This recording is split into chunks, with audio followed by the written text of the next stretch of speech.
मैं सत्येंद्र सिंह, डाइट प्रवक्ता, जिला शिक्षा प्रशिक्षण संस्थान मैनपुरी। और जैसा कि हमारे डीएलएड प्रशिक्षु, डीएलएड द्वितीय सेमेस्टर और डीएलएड चतुर्थ सेमेस्टर, जैसा कि मेरा विषय है सामाजिक विज्ञान, तो उस कड़ी में आज मैं आपको इतिहास विषय के अंतर्गत चोल साम्राज्य या चोल वंश के बारे में चर्चा करूँगा, बताऊँगा। तो जैसा कि आप जानते हैं कि दक्षिण भारत में जो चोल साम्राज्य है वो अपने आप में कह सकते हैं बहुत विशाल, बहुत महत्वपूर्ण सांस्कृतिक और स्थापत्य और साम्राज्य विस्तार के रूप में देखा जाए तो अपने आप में बहुत बड़ा विस्तृत कार्य की उन्होंने किया है। और जो बेहद प्रशंसनीय है, उस समय जब आज हम ये नहीं सोच पाते कि हम जो है इंडोनेशिया पे अपना सांस्कृतिक अधिकार स्थापित करेंगे या राजनीतिक अधिकार स्थापित करेंगे या मालदीव पे या श्रीलंका पे। तो उन्होंने राजराज प्रथम अपने समय में उन्होंने जिस तरीके से श्रीलंका के उत्तरी भाग को अपने अधिकार में ले गए और वहाँ अपना राजधानी भी बनाई, वहाँ के शासक को बंदी बनाया, मालदीव को अपने कब्जे में लिया और इंडोनेशिया के जो कि शैलेंद्र वंश के शासक थे उनको भी उन्होंने अपने साम्राज्य में सांस्कृतिक रूप से प्रभावित किया, साम्राज्य में शामिल होने के लिए कह सकते एक तरह से उन्होंने जो है बड़ा अच्छा काम किया। और वहाँ के शासक जिस तरीके से बौद्ध वंश को मानते थे या बौद्ध धर्म को मानते थे, तो उस कड़ी में कह सकते हैं कि भारत में तमिलनाडु राज्य में नागपट्टिनम में उन्होंने उन लोगों ने बौद्ध विहार बनवाने के लिए जगह भी दी थी। तो इसमें थोड़ा सा मैं आपसे विस्तार से थोड़ा सा बताना चाहूँगा। जैसा कि कह सकते हैं कि मेगास्थनीज की इंडिका और अशोक के अभिलेखों में चोलों का उल्लेख किया गया है। 9वीं और 12वीं शताब्दी तक चोल वंश ने तमिलनाडु, आंध्र प्रदेश व कर्नाटक पर शासन किया। 8वीं शताब्दी के उत्तरार्ध से पुनः चोलों की राजनीतिक सत्ता का उत्थान हुआ। इस समय तक दक्षिण भारत में राष्ट्रकूट, चालुक्य, पल्लव और पांड्यों में सर्वोच्चता के लिए संघर्ष हो रहा था। चोल प्रारंभिक इतिहास संगम युग से प्रारंभ होता है। चोल साम्राज्य की स्थापना विजयालय ने की, जो आरंभ में पल्लवों का सामंत था। विजयालय के चोल साम्राज्य का द्वितीय संस्थापक माना जाता है। विजयालय ने पांड्य शासकों से तंजावुर छीनकर उदयपुर के स्थान पर तंजौर को अपने राज्य में राजधानी बनाया और विजयालय ने नरकेसरी की उपाधि धारण की थी। विजयालय का पुत्र एवं उत्तराधिकारी आदित्य प्रथम 875 से 907 ईस्वी में चोल सिंहासन पर बैठा। आदित्य प्रथम ने कोदंड राय की उपाधि ग्रहण करी और जैसा कि आप जानते हैं कि राजराज प्रथम 985 ईस्वी से 1014 ईस्वी के दौरान उन्होंने लोभ और रक्त की नीति का पालन करते हुए विस्तृत साम्राज्य की स्थापना करी।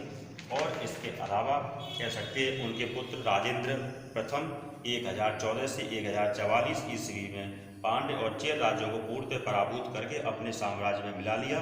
श्रीलंका की विजय की परिणति तक पहुंचाते हुए वहां के राजा और रानी के मुकुट और राज्य को अपने अधिकार में कर लिया।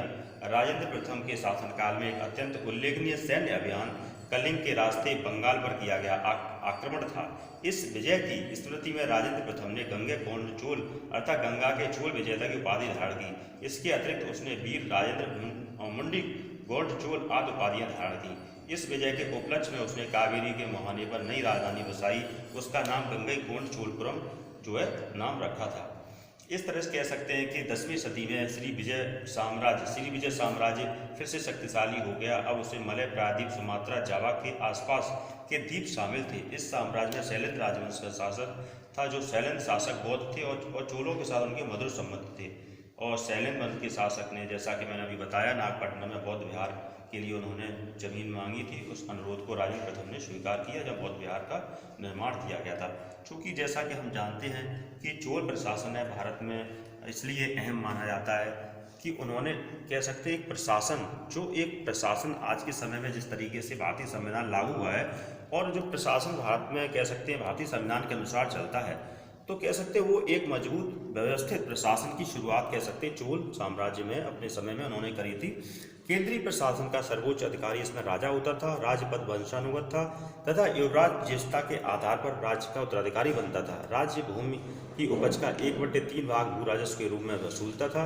प्रशासन का वर्गीकरण मंडलम, कोट्टम, वलनाडु, नाडु, पुरम में किया गया था। बड़े प्रशासनिक अधिकारी के रूप में पेरुंद्रम और छोटे अधिकारियों को शेरुंद्रम कहलाते थे।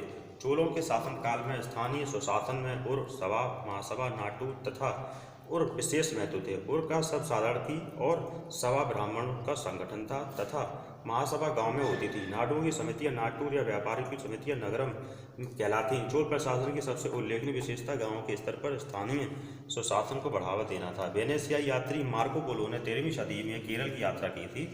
उसका कहना कि जब राजा की मृत्यु होती है तो उसके सभी अंगरक्षक सैनिक उसके साथ ही चिता में जल कर मर जाते थे। चोल साम्राज्य मंडलों या प्रांतों में विभाजित था तथा ये मंडल वलनाडु और नाडुओं में बटे थे। चोलकालीन ग्राम प्रशासन की जानकारी परांतक प्रथम के उत्तरमेरूर अभिलेख से मिलती है। बड़े गांवों को तनियुर कहा जाता था।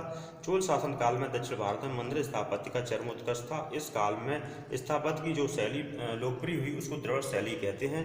गर्भगृह के ऊपर एक के साथ 7 मंजिले होते थे तथा वे एक विशेष शैली में बने होते थे जिसे विमान शैली कहते हैं।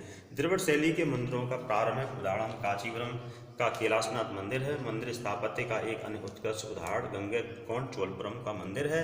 तमिलनाडु के तंजौर में स्थित बृहदीश्वर मंदिर पूरी तरह ग्रेनाइट से निर्मित है। चोल वंश के राजराज प्रथम ने इस मंदिर का निर्माण करवाया।